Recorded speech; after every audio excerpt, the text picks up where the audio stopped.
Hello everybody, Dr. Sean Medlin here. Today I'm going to be talking about one of the most important things, and that's prioritizing your own health. We have a phrase that we are sticking with in this video. It's called health is wealth, and we a lot of times reprioritize other things, finances, material things, and all that's important and right on. However, when we rearrange our paradigm and our priorities, and all of a sudden we start prioritizing our own health and vitality, that ties into our relationships and our experience and our community and all this other kind of stuff, and we become 10 times better for it. And then guess what happens? The material things and the finances, they tend to work out too, because we're healthier and more vibrant. We're able to be more present. And so the paradigm shift that we're talking about is the typical paradigm is, especially with health, is if I have symptoms, I'm not healthy, and if I don't have symptoms, then I'm healthy, right? It's all symptom based.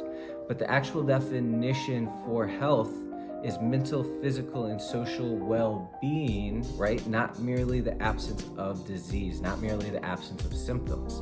So that's really important, because this approach is proactive. It's not just symptoms or no symptoms. Typically when we get symptoms, it's too late. We've had issues for a long time, and then we finally crossed a pain threshold, kind of like a cavity in your mouth, where you get the cavity and then 6 months later you get the symptoms.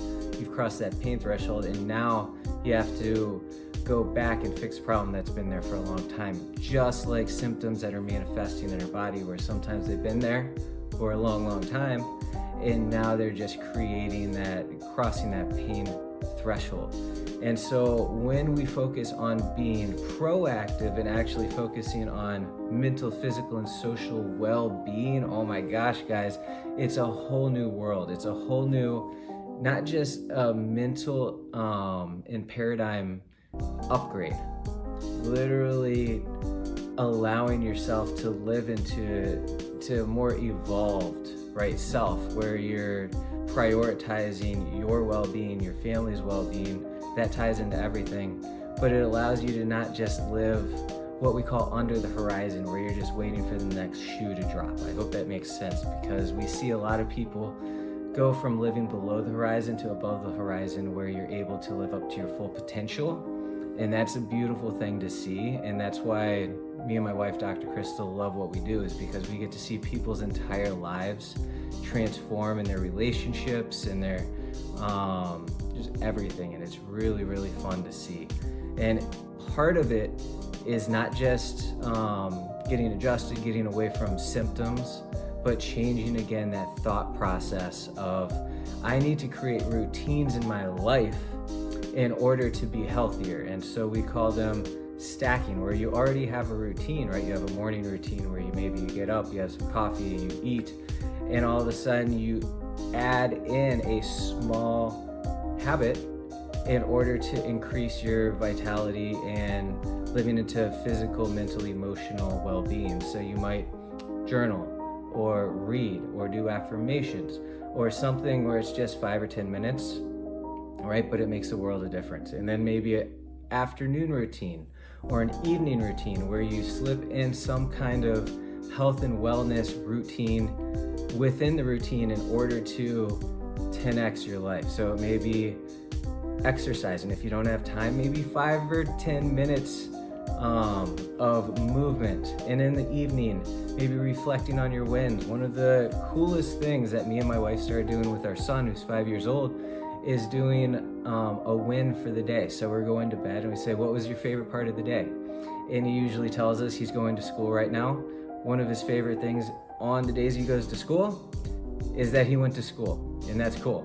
He doesn't go to school Friday, Saturday, Sunday, and those are the days where he says his win is not going to school. So it's really fun if you have families to hear their kind of things that they appreciate throughout the day, because that, again, when we talk about wins, it changes our physiology, it changes our stress levels and our inflammation. There's research study after research study that shows that the way we think, it reflects on our physiology, and our physiology changes with our mindset. And so with talking about these studies, there is study that talk about hospice nurses. And so we take care of a handful of hospice nurses, and they're the most joyful, amazing people in the entire world. And when I learned about their job, my default was like, oh, what a depressing environment. But actually, these people are the most empathetic, loving, kind. They get to bring life into people. And it's a really, really just fun demographic that they get to be a part of. And so where I'm going with this is that there's studies that show people on their deathbed, what they value is not the money in their bank account, it's not the size of their house, but it's their relationships and their family and the experiences that they had. So that ties back into health is wealth, because when we have these small habits and when we actually, again, change that paradigm, that belief that the true value, right, the finances go into making yourself better, tying into friends, family, community, being present, being healthy, taking care of yourself through exercise, mindset, right, nutrition. All of these things make such a massive difference. And so under the theme health is wealth, I want to know what you guys do, what your tips or tricks. Like I mentioned how with my 5-year-old we're talking about wins in the evening. Do you guys have any fun things that you do that maybe other people don't, that they can learn from? So post those in the comments. We appreciate you guys. Have a fantastic holiday season, and we'll talk with you soon.